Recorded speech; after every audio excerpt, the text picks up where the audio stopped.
इस पुरुष प्रधान देश ने जब से धर्मों को रचा है, इसकी संकल्पना की है, तो महिलाओं को दोयम दर्जे का ही अधिकार दिया है। उन पर तरह तरह के नियम कानून की रेखाएं खींच दी और उसका इतनी सख्ती से पालन करवाया ग्रंथों को रच रच कर कि महिलाओं ने भी इसे आत्मसात कर लिया। कुछ कुछ नियमों को तो कानून लाकर बंद करवा दिया गया, परंतु कुछ नियम अभी तक धर्म की ओट में बदस्तूर जारी हैं। देवदासी प्रथा और हलाला प्रथा उनमें से एक है। नियोग प्रथा का जो जिक्र हमारे ग्रंथों में मिलता है, वैसा रूप तो आज नहीं है, परंतु जमीनी स्तर पर आज भी ये अपनाया जाता है, चोरी छिपे, क्योंकि इस तरह की घरेलू बातें जग जाहिर नहीं की जाती हैं। किंतु एक स्त्री रोग विशेषज्ञ होने के कारण मुझे इसकी सच्चाई पता है। आज का वीडियो नियोग प्रथा का किन किन ग्रंथों में जिक्र है, इसकी विस्तार से चर्चा करूंगी। दोस्तों कहीं नहीं जाइएगा, इस वीडियो को लाइक शेयर और सब्सक्राइब जरूर कर दीजिएगा पहले से, वरना बाद में आप भूल जाएंगे, और नोटिफिकेशन बटन भी जरूर ऑन कर दीजिएगा।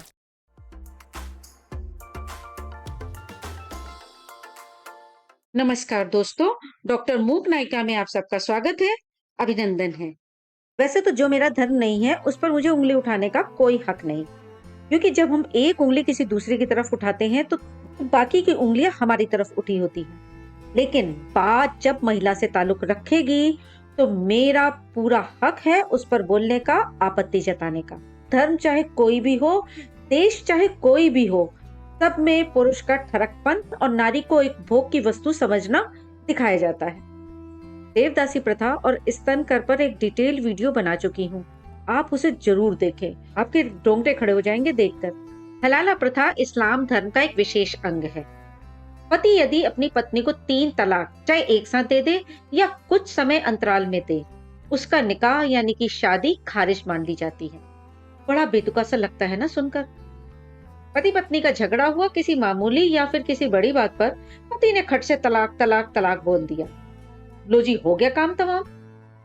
पति लड़ झगड़ के सो गया, सुबह उठा तो उसका गुस्सा उतर चुका था। उसने देखा कि बच्चे आंगन में खेल रहे थे, धमा चौकड़ी मचा रहे थे। पति को अपनी भूल का एहसास हुआ, परंतु इस्लाम धर्म के अनुसार अब उसका अपनी पत्नी पर कोई हक नहीं, कोई अधिकार नहीं। अगर उसे हक चाहिए तो उसे दोबारा शादी करनी पड़ेगी, वो भी ऐसे ही नहीं, पहले पत्नी किसी और से निकाह करेगी, हम बिस्तरी करेगी, फिर उसका पति उसे 3 तलाक देगा। अगर उसका मन हुआ तो तब कहीं जाकर वह पहला पति अपनी इस पत्नी से निकाह करेगा और वह निकाह जायज माना जाएगा। औरत से कभी नहीं पूछा जाएगा कि उसकी क्या मर्जी है, वह तो वस्तु की तरह कभी इस पति के पास कभी उस पति के पास, हम बिस्तरी करने के लिए ही है। इस प्रकार उसकी तो 3-3 शादियां हो जाती हैं। रुक जा, आजकल तो ये एक बिजनेस ऐसा बन गया है कुछ लोगों के लिए, बकायदा विज्ञापन जारी करे जाते हैं। हाजी यानी कि जो हज करके आ चुके हैं पर इस व्यभिचार को धड़ल्ले से निभा रहे हैं, वैसा भी और हम बिस्तरी भी। बात करते हैं नियोग प्रथा की, जिसे हिंदू धर्म में ग्रंथों के जरिए मान्यता प्राप्त थी। लेखक राकेश नाथ की पुस्तक क्या हिंदू नारी आज भी उपेक्षित नहीं से उस पर पूरा निबंध लिया गया है, उसे मैं आपके सामने प्रस्तुत करती हूँ। नियोग प्राचीन भारतीय संस्कृति का एक चौंकाने वाला पहलू। नियोग प्रथा का प्राचीन भारत में पर्याप्त प्रचलन था। पुत्र की आवश्यकता अनेक कार्यों के लिए होती है, बिना पुत्र के स्वर्ग नहीं मिलता, अगर मिल भी जाए तो श्राद्ध व जलदान के अभाव में शांति नहीं मिलती। पुत्र के बिना संपत्ति के उत्तराधिकार की भी चिंता रहती है। कठिन श्रम से कमाई हुई हमारी संपत्ति को दूसरा भोगे, इससे अधिक असंतोष की बात और क्या हो सकती है। पुत्र को हम अपना ही रूप समझते हैं, अतः उसके द्वारा संपत्ति भोगने की कल्पना मात्र से ही पुलकित हो उठते हैं। आत्मा वह जायते पुत्रा, आत्मीयता से प्रेरित होकर लोग अपनी 7 पीढ़ियों का प्रबंध कर जाते हैं। पुत्र की आवश्यकता वृद्धावस्था में सहारा देने व सेवा करने के लिए भी पड़ती है। जिनके स्त्री की अयोग्यता के कारण संतान नहीं होती थी, वे तो दूसरा तीसरा या चौथा विवाह करने के लिए स्वतंत्र थे। जहां संतान न होने में पुरुष की अयोग्यता कारण होती थी, उस परिस्थिति का सामना करने के लिए नियोग प्रथा बनाई गई थी। स्मृतियों में नियोग के विषय में स्पष्ट संकेत मिलते हैं। नियोग की अवस्था में इस बात का पूरा ध्यान रखा गया था कि लोग इसका सहारा लेकर व्यभिचार न करने लगे। ये विवरण है याज्ञवल्क्य की स्मृति आचार अध्याय विवाह प्रकरण संग। श्लोक नंबर 68वां 69वां। देवर गुरुजनों की आज्ञा लेकर पुत्र की कामना से पुत्रहीना भाभी से समागम करें। देवर के अभाव में सपिंड तथा सपिंड के अभाव में सगोत्र नियुक्त करें। इसमें भी जातिवाद आ रहा है, परिवारवाद आ रहा है। देवर के अभाव में सगोत्र नियुक्त किया जाए। संभोग के समय पुरुष शरीर पर घी लगा ले, ये गर्भाधारण तक समागम करे, अन्यथा पतित हो जाएगा। इस प्रकार उत्पन्न पुत्र इसका क्षेत्रज होता है। बहुत रेयर चांसेस होते हैं कि एक ही बार में गर्भाधारण हो जाए, परंतु एक बार में अधिकतर नहीं होता है। इसके लिए उसे कई बार इस तरह घी लगाकर समागम करना पड़ता होगा। संभोग के समय यदि पुरुष शरीर पर घी लगा लेगा तो आलिंगनजन सुख से वंचित रहेगा। मनु ने इसी बात को और भी स्पष्ट रूप से कहा है। ये है मनुस्मृति अध्याय 9 का 59वां, 60वां, 61वां, 62वां, 63वां, 64वां और 65वां श्लोक। संतान का नाश होने पर गुरुजनों द्वारा ठीक से नियुक्त स्त्री को देवर या सपिंड व्यक्ति से मनचाही संतान प्राप्त करनी चाहिए। मनचाही भी लिख दिया। मनचाही मतलब सिर्फ पुत्र। विधवा में नियुक्त व्यक्ति शरीर पर घी लगाकर तथा मौन रहकर रात में समागम करे। केवल एक पुत्र उत्पन्न करे, दूसरा कभी नहीं। कुछ विद्वान लोग नियोग का तात्पर्य पूरा न होने पर द्वितीय पुत्र की भी आज्ञा देते हैं। यानी कि अगर पहली बार पुत्री हुई तो उसे पुनः इस तरह गर्भाधारण करने तक समागम करने की आज्ञा देते हैं मनु महाराज जी। क्या ब्राह्मण का स्वार्थ नहीं? अगर विधवा नारी का अन्य जाति के पुरुष से नियोग कराना हो तो द्विजाति से ही करें। द्विजाति मतलब सिर्फ सवर्णों के साथ किया जाए, इसमें निम्न जाति ना कही जाए। ये है जातिवाद का पूरा विधान। यदि द्विजाति के अतिरिक्त नियोग किया जाएगा तो सनातन धर्म नष्ट हो जाएगा। सनातन धर्म में शूद्रों का कहीं कोई स्थान नहीं है। लिख दिया गया है कि सनातन धर्म नष्ट हो जाएगा। नियोग के लिए सबसे पहले देवर का विधान है। देवर के अभाव में जेठ भी लिया जा सकता है। इनके अभाव में सपिंड और सगोत्र व्यक्तियों का क्रम है। यदि नियोग के लिए जाति के बाहर का पुरुष लेना हो तो द्विजाति लेना चाहिए। यहाँ द्विजाति शब्द का तात्पर्य हमें ब्राह्मण जान पड़ता है। क्षत्रिय और वैश्य जब विवाह रूप में ब्राह्मण को कन्या देकर स्वयं को धन्य मानते थे तो नियोग के लिए भी ब्राह्मण को ही प्राथमिकता देना स्वाभाविक है। संसार में किसी भी व्यक्ति के सगोत्र या सपिंड लोगों का न मिलना संभव नहीं है। फिर इस जाति के बाहर वाली चर्चा का क्या औचित्य? हमारे विचार से तो अन्यस्मिन विधवा नारी नियोक्तव्या द्विजाति भी का अर्थ यह है कि यदि विधवा नारी का परिवार के बाहर नियोग करना हो, ब्राह्मण को ही चुनना चाहिए। जिस प्रकार समाज और धर्म के नियम बनाने वाले ब्राह्मणों ने सभी क्षेत्र में अपनी सुविधा का ध्यान रखा है, उसी प्रकार वे नियोग में भी नहीं चुके होंगे। ब्राह्मण समाज ने इस प्रकार की मान्यता फैला रखी थी कि राजा लोग भी ब्राह्मण को कन्या देने में अहोभाग्य समझते थे। उदाहरण के लिए पांचाल राजा द्रुपद द्रौपदी के स्वयंवर के बाद अपने पुत्र धृष्टद्युम्न से पूछ रहे हैं। ये है महाभारत आदि पर्व के अध्याय 191 का 16वां श्लोक। क्या द्रौपदी को पाने वाला कोई अपना ही समान वर्ण क्षत्रिय श्रेष्ठ पुरुष है या अपने से भी श्रेष्ठ ब्राह्मण कुल का है? मेरी कृष्णा का स्पर्श कर किसी नीच वर्ण वाले ने मेरे सिर पर बायां पैर तो नहीं रख दिया। इस श्लोक से साफ साफ संकेत होता है कि द्विजाति के अलावा या ब्राह्मण के अलावा उससे नीचे का स्पर्श उस समय अमान्य था। ब्राह्मणों का एकाधिकार। ब्राह्मण लोग नियोग के लिए बनाए जाते थे और साथ ही उन्हें इस कार्य के लिए धन भी दिया जाता था। विचित्रवीर के मरने पर सत्यवती ने भीष्म से कहा कि नियोग द्वारा भाई की पत्नी से संतान उत्पन्न करो। भीष्म ने उत्तर दिया। यह है महाभारत के आदि पर्व का अध्याय 104। ये माता भरत वंश की संतान परंपरा को बढ़ाने और सुरक्षित रखने के लिए जो नियम उपाय है उसे मैं बताता हूँ। किसी गुणवान ब्राह्मण को धन देकर, आप ध्यान दीजिएगा, किसी गुणवान ब्राह्मण को धन देकर बुलाओ जो विचित्रवीर की स्त्रियों से संतान उत्पन्न कर सके। क्या शांतनु के सपिंड और सगोत्र व्यक्ति थे ही नहीं जो ब्राह्मण को बुलाने की आवश्यकता पड़ी? इस प्रकार ब्राह्मणों ने अपने लिए दक्षिणा और आनंद दोनों ही सुरक्षित कर लिए थे। सत्यवती ने बाहर का कोई ब्राह्मण बुलाने की अपेक्षा अपने अवैध पुत्र व्यास को ये लाभ देना उचित समझा। व्यास जी इस नियोग में लगे और शांतनु वंश में धृतराष्ट्र, पांडु और विदुर का जन्म हुआ। यह है महाभारत के आदि पर्व का अध्याय 104। माता सत्यवती, आप पर और अपर दोनों प्रकार के धर्मों को जानती हैं। आपकी बुद्धि सदा धर्म में लगी रहती है। मैं आपकी आज्ञा से धर्म को दृष्टि में रखकर आपकी इच्छा के अनुकूल कार्य करूंगा। यह सनातन धर्म शास्त्रों में देखा गया है। मैं अपने भाई के लिए मित्र और वरुण के समान तेजस्वी पुत्र उत्पन्न करूंगा। व्यास जी ने जैसे पुत्र उत्पन्न किए हैं उसे सभी जानते हैं। एक अंधा था और दूसरा पीलिया रोग से ग्रसित। व्यास जी के संबंध में एक और बात कहकर हम दूसरी चर्चा छेड़ेंगे। सत्यवती ने व्यास जी से नियोग द्वारा पुत्र उत्पन्न करने का अनुरोध पांडु वंश की सुरक्षा के लिए किया गया था। पहला पुत्र अंधा होने की संभावना थी तो सत्यवती ने कहा, अंधा बालक कुरुवंश का राजा नहीं हो सकता। ऐसा दूसरा पुत्र दो जो जाति तथा वंश की रक्षा करे। जाति भी लिखी है, देखिए। व्यास जी ने माता की बात मान ली। महाभारत के आदि पर्व का अध्याय 105। तीसरी बार गर्भधान की आज्ञा देने के लिए सत्यवती के पास क्या तर्क था? यदि व्यास जी की आसक्ति इधर नहीं थी तो क्या वे मना नहीं कर सकते थे? माता की आज्ञा 2 बार मानकर झंझट पाल ही चुके थे। तीसरी बार जब व्यास जी गए तो अंबालिका ने स्वयं न जाकर व्यास जी के पास अपनी दासी भेज दी। व्यास जी ने उसे दासी जानकर भी उससे सहवास किया तथा प्रसन्न होकर उसे दासीपन से मुक्त किया। यह भी इंद्रिय सुख का मोह। व्यास जी की आज्ञा लेकर दासी ने उनका स्वागत किया।